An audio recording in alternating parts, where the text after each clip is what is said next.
Bonjour et bienvenue dans cette vidéo sur les propriétés réciproques. Alors une propriété c'est toujours si plus condition, alors plus conclusion. Après le si, on a toujours un sujet qu'on explique et après le alors, on a toujours la conclusion. Donc petite propriété toute simple, petit sens logique puisqu'on utilise toujours les propriétés et leurs réciproques associés dans le raisonnement déductif. Et là j'utilise je vais prendre un exemple avec la propriété « S'il fait chaud, alors je sors en t-shirt ». Petite propriété que je peux m'appliquer à moi-même.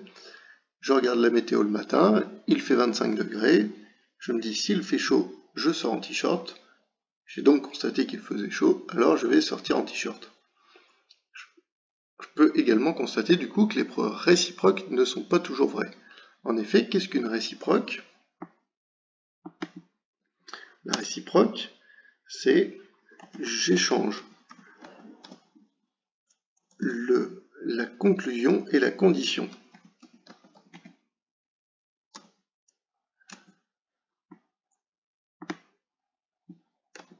Alors, je vais exprès faire un copier-coller, puisque bien souvent, quand on vous demande ce que c'est, à vous élèves, vous dites c'est la même chose. Non, c'est pas la même chose. C'est pas l'inverse non plus.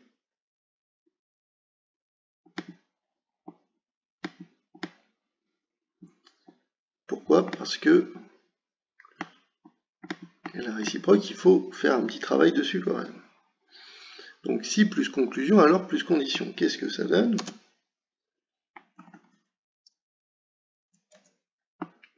Si je sors en t-shirt, du coup, je reprends la fin de la phrase.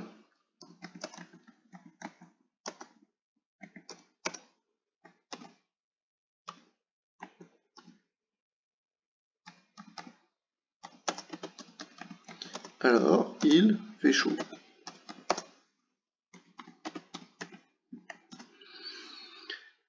Et malgré que j'ai tendance à sortir en t-shirt de temps en temps, eh ben, il fait pas chaud tout le temps. Ça veut dire que il faut faire attention, la réciproque n'est pas toujours vraie.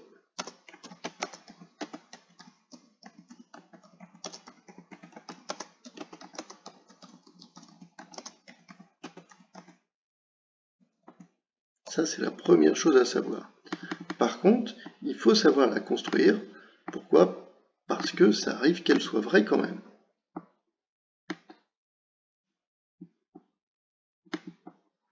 Exemple, si un quadrilatère est un parallélogramme, alors ses diagonales ont le même milieu. Alors quand je dis qu'il faut savoir la construire,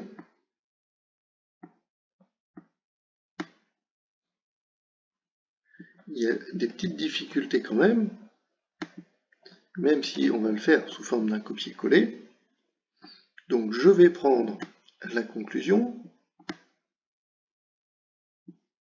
je la mets au début, je vais prendre la condition, je la mets à la fin, et je relis. Je me fais l'apôtre du mauvais élève. Si ces diagonales ont le même milieu, alors un quadrilatère est un parallélogramme. C'est pas français. Si ces diagonales, on ne sait pas les diagonales de qui. Et donc, il ne faut pas oublier de parler d'un sujet. De quel sujet ? On parle des diagonales du quadrilatère. Donc, si un quadrilatère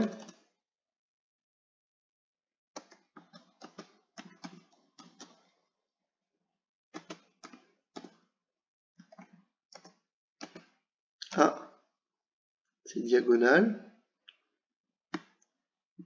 qui ont le même milieu, il faut que ça reste français, alors c'est un parallélogramme. Après, ça devient un exercice de français. Petit exercice de français. Voilà. Merci de m'avoir écouté. Bon travail à vous. Au revoir.